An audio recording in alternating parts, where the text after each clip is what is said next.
Hi everyone. I'm actually early because last time I was 1 minute late and it didn't let me do anything. So I'm gonna do all the boring checks as usual.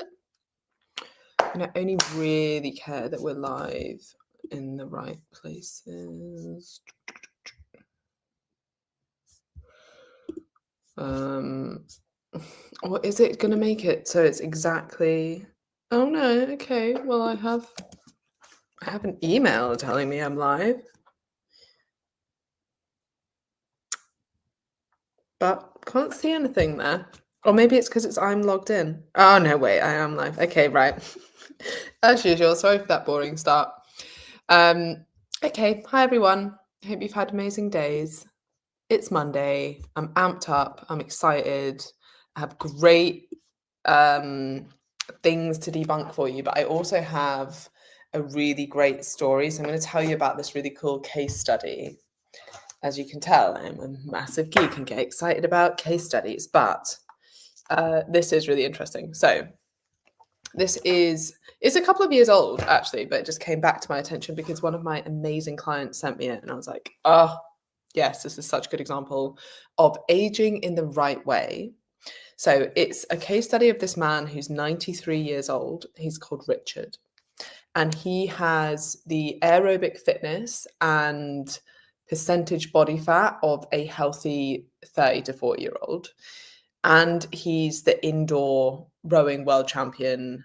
And he started exercise. This is the most important part. He only started exercising when he was 73. Until that, he just never trained seriously in his life. And this, I think it's in the Journal of Applied Physiology if you want to go and look it up. But they found that he weighs about 165 pounds. He's about 80% muscle and 15% body fat. His heart rate during maximal tests was 153 beats per minute, which is one of the highest ever recorded for someone of his age. His oxygen uptake kinetics, which is like a marker of fitness, was equivalent to someone who was like 30 to 40 years old. And this is another interesting part, is that his training was very simple. It was quite a lot of rowing every day, about 40 minutes of rowing a day, most of it quite easy with some like short, sharp, intense bouts. And then he did some dumbbell workouts. So nothing particularly fancy or overly exciting or new or different. It's just doing the basics consistently. And what else do I have to tell you about this? It does bring up some quite interesting questions about what aging actually looks like and how much we just take as like, oh, well, that's what happens as you age. Like most of us are told that we will gain weight, lose muscle, decline in health as we age. And you almost just like accept that to be the case. This is one of the big drivers that is behind my whole ethos of like fuck average. It's not really about being like fuck average, I'm better than everybody else. It's actually nothing to do with that. It's really like fuck those average stats of people that end up feeling like everything is going downhill as they age, feeling like they have to put on body fat, like that they're definitely going to lose muscle mass, that their fitness is going to go down, that everything kind of gets worse. And it absolutely doesn't have to be that way. And like this is a great example of someone who started exercise at 72 years old. You know, I have 35-year-olds coming to me and they're like, oh, I wonder if it's too late. I'm like, you're 35 years old. Like, what is wrong? Like, it's definitely not too late to start, especially not if someone's starting at 72.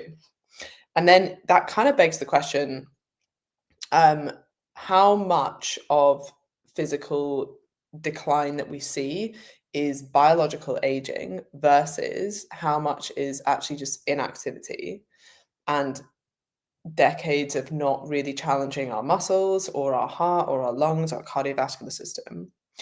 Because if someone can start at 72 and see these huge increases in fitness and health and be able to build muscle, then it kind of begs the question, you know, like what could other people be doing, especially if they're starting earlier. Yeah, so I just think we should question the narrative of talking about aging as if it's something that just happens to us. And what I'm certainly not saying is exercise stops aging. which I've seen a few headlines of, and I'm like, no, look, it's not quite true, right? This person, this rower, Richard, will certainly be slower now than he was 5 years ago or 10 years ago. But the decline, the gradient of the decline, i.e., how fast your health is declining or your fitness is declining, is much slower when you're staying active.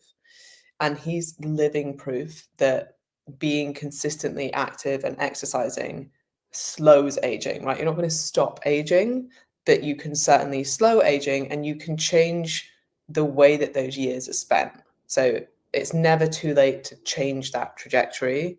And yeah, and that's kind of the whole ethos behind saying like fuck average to these metrics of aging that you see in the research that happens to most people. Well, if you're not behaving like most people, which is people who tend to be less active as they age, eat poor diets, don't exercise consistently, then actually those general statistics don't apply to you.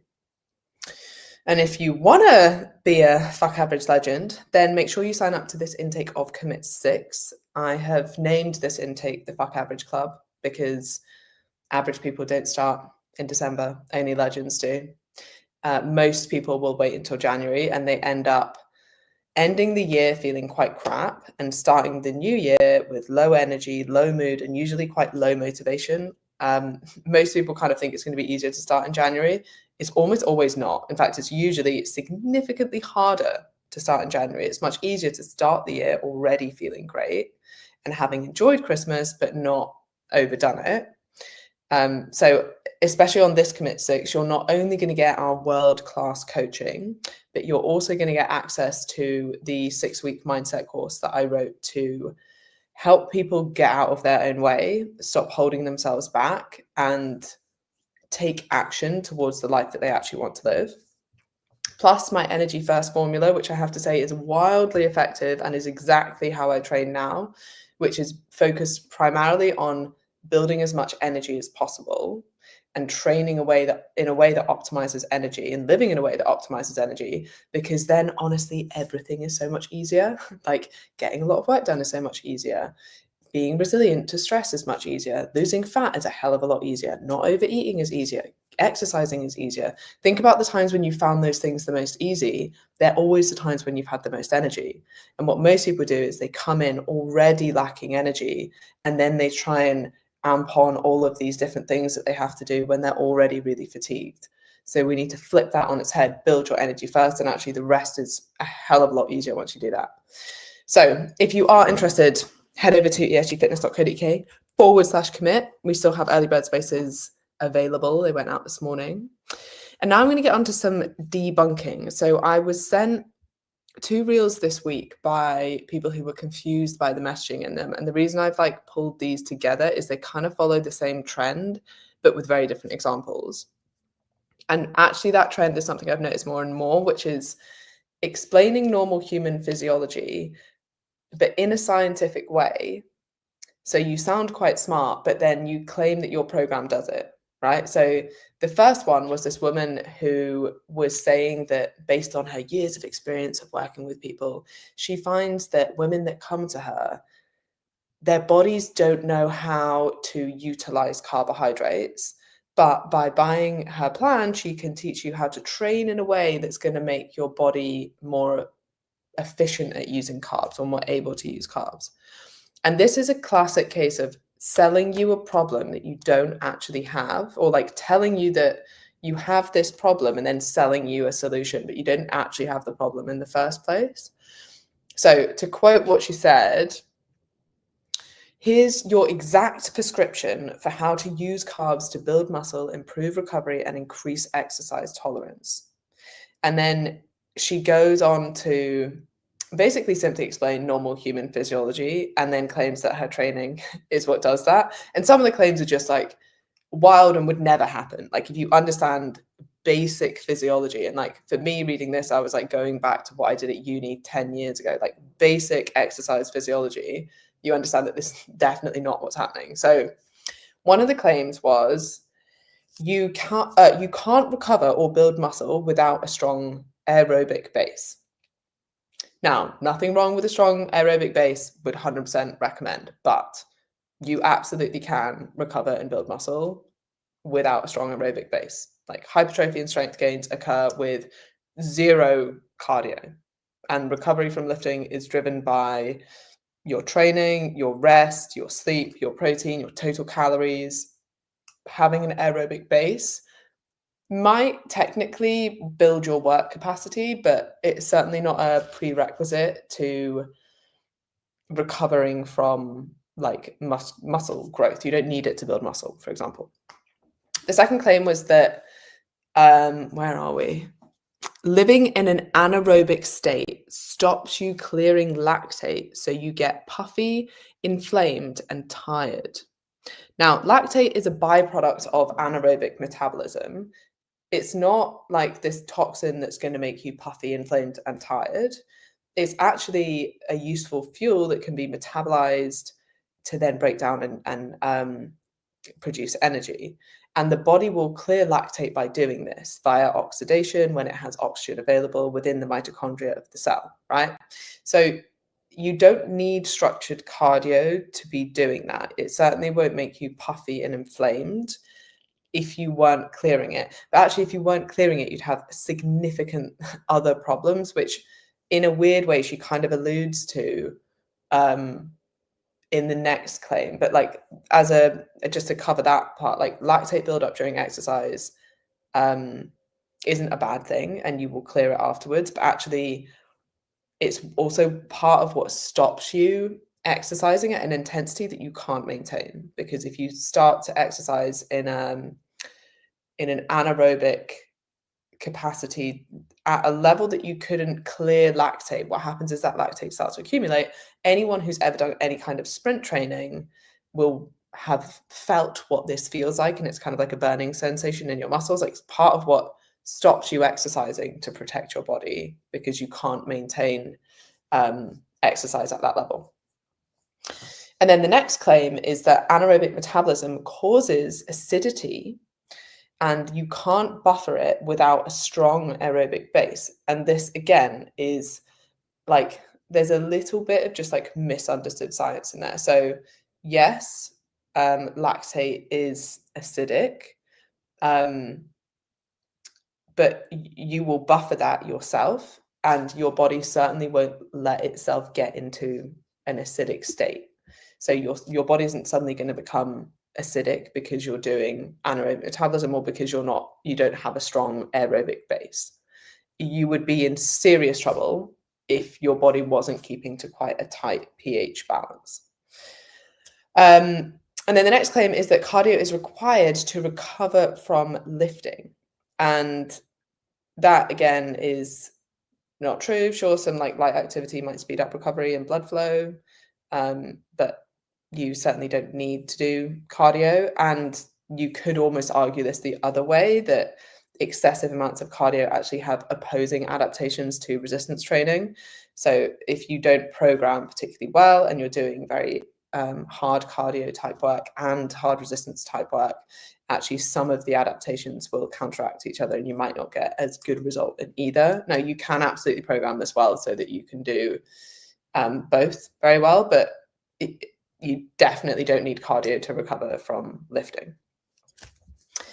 And then the next thing that she talks about is shifting carbs to the morning and around workouts for quote unquote metabolic flexibility. And this isn't bad advice at all. You absolutely could do this, but it's definitely total calories and within that, like macronutrients that are going to matter way more than the timing.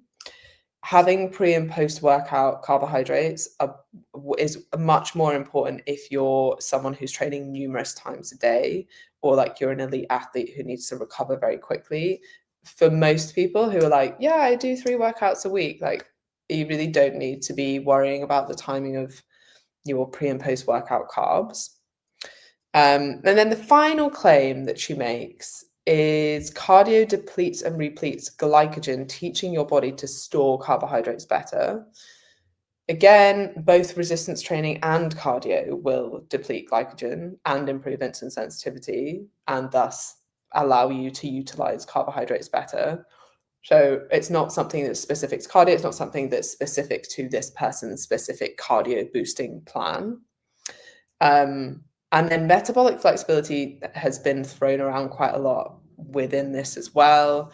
There's a claim here that metabolic flexibility is about eating more carbs calmly once you build an aerobic base. And that's not really true. I would say it's your ability to switch between using carbohydrates for fuel versus fats for fuel, which your body is actually very efficient at doing anyway, especially if you're someone who resistance trains frequently, who is active, who is a healthy weight, who is sleeping well, who's getting enough protein in, and who's getting enough fiber in. Like, those are going to have so much more impact than the timing of your carbohydrate intake. So if you're worrying about this kind of minutia of a very specific cardio base building program and the meal timings behind that, but you're not already resistance training, getting in, 10,000 steps or so, sleeping enough, getting in enough protein, and maintaining a healthy body weight, like, those are the things you should be focusing on first. And then magically, when you do that, actually your body is very efficient at then being able to utilize carbohydrates and being metabolically flexible. But those are the things I'd be focusing on. I wouldn't be focusing on the metabolic flexibility. That's a byproduct of being lean, fit, and healthy. So to conclude, to be clear, your body will clear lactate on its own, and you can build muscle without having a cardio base. You can recover without cardio. Lifting weights will also deplete glycogen and increase insulin sensitivity and metabolic flexibility. So you don't need to worry about having this very specific cardio builder. That's not the key magic thing that you're missing. Now, saying that, do I think adding in cardio to your workouts is a good thing? Yeah, why not? Like, why wouldn't you want to be fit and healthy? But this is just a really good example of using normal human physiology, using quite big kind of scary words and telling you that you've got this acidic buildup and that's what's going on for you, to overcomplicate something, tell you have a problem that you don't have, and then sell you a fix. Because actually, if you focus on getting lean, fit, and healthy, none of those things would be an issue anyway. Another example of this is a reel I was sent of a woman who was eating some cake, and the text over it is, women think that they need to build muscle before they can eat like this until they realize ... And then she goes through this quite compelling story of someone who came to her who was eating less than 1,600 calories, tracking all her macros, training 4 times a week, and finding that nothing was changing. And then she started thinking, 1,600 calories must be my maintenance. Maybe I need to build more muscle so that I can eat more. Or if I try to eat more than this, I'll just gain fat. Now, I'm sure that loads of people can relate to this, which is what makes it such a good hook. And because of this, a lot of people will try and sell you something off the back of it. So basically they're saying, hey, people that are trying really hard and it's not working for you, I have this solution for you. When in reality, like, whenever you have someone who's, on calories that should be a deficit for them and seems to be ticking all the boxes and doing all the right things, the likelihood is adherence is the problem. It's not something shiny and new that they need. It's not like a magic quick fix. It's looking at why they're not adherent to that, and maybe those calories are slightly too low, but it's not this magic outcome, which for her, or this magic theory, which for her is meal timing. Apparently that's the magic here, is the meal timing that's changed. So long story short, she goes through the fact that she changed meal timing for this person. Now the person's eating 2,000 calories and 270 grams of carbs while also losing weight, and has already lost almost 5 pounds. And this is just the prep phase, not even the fat loss phase, right? And this quote just summarizes it so well. She says, you don't need more generic beginner advice. You need a high-level body transformation strategy. Again, prime example of, you have this problem and I'm going to fix it for you, when actually you didn't have that problem in the first place. Now, what she goes through, like, there are probably some truths to it. So this person was like, yeah, I was eating 1,600 calories, training, and like nothing was changing. The likelihood is she wasn't actually averaging 1,600 calories. We see this all the time. A lot of the time, people will try and stick to calories that might be too low to them and then actually end up overeating, or they think they're sticking to lower calories, but then they're not tracking certain condiments, or they're not tracking liquid calories, or they only track during the week and they're like, yeah, the weekend should be fine. And then they don't track. And anyway, basically, if you were sticking to what should be a deficit, then you would be losing fat. So there's a reason that you're not sticking to that. It might be an adherence problem, it might be a tracking problem, it might be a little bit of both. What the issue wasn't was the meal timing, apart from the fact that it could be behavioral, right? So this person said that actually the solution is meal timing. Now, this is where it starts to sound like marketing bullshit. Is meal timing like completely irrelevant? No, but it's certainly not the secret to why someone isn't losing fat despite technically being in a deficit, right? What it can help with is things like hunger control, like getting into a good routine, fueling themselves well, not letting themselves get too hungry so that they end up overeating. But this is much more to do with behavior. So often when you look at meal timings and, for example, and this is what this person has done, is like put more food at the start of the day, often people then end up eating less towards the end of the day, and they're less likely to then overeat in the evening, which is when most people will overeat. So it could be that you shift meal timing, and then you're going to reduce the likelihood of like binging in the evening, and you get into a slightly better routine, and actually you adhere better to your calorie target, and that's why you lose weight, right? There's no secret. It's behavioral. It's not like some secret thing that's overcome energy balance. It wasn't that this person was sticking to 1,600 calories and just eating at the wrong times of day. It's that they weren't sticking to 1,600 calories. That's the issue. What I will say is that there is some evidence that eating your calories earlier in the day is actually better in terms of glucose metabolism and insulin sensitivity. This is something I only really advocate for with women with PCOS or with pre-diabetics or diabetics, unless it just suits someone's life. But for most people, it's not that big a deal. And also, depending on when you're exercising, that will also change, like, quote unquote, peak insulin sensitivity as well, because you will have this slight circadian rhythm to insulin sensitivity, where it does technically peak at around 12, and you have slightly higher insulin sensitivity in the morning than you do in the evening. But what has a much bigger impact on insulin sensitivity is your movement and your exercise. So if you're someone who exercises in the evening, then your insulin sensitivity is going to be higher then anyway. And besides all of that, like, it doesn't hugely matter that much outside of people who are already struggling with insulin resistance for some reason. But the main driver of fat loss is not the timing of the food, but much more like how much you're eating versus how much you're expending, and if you're in a calorie deficit. So that was that one. I don't know if there was anything else I was going to say on that. Oh, another claim, standard. This is like, you'll see this all the time, but claim that it had boosted metabolism. If you see this, it's normally like marketing bullshit.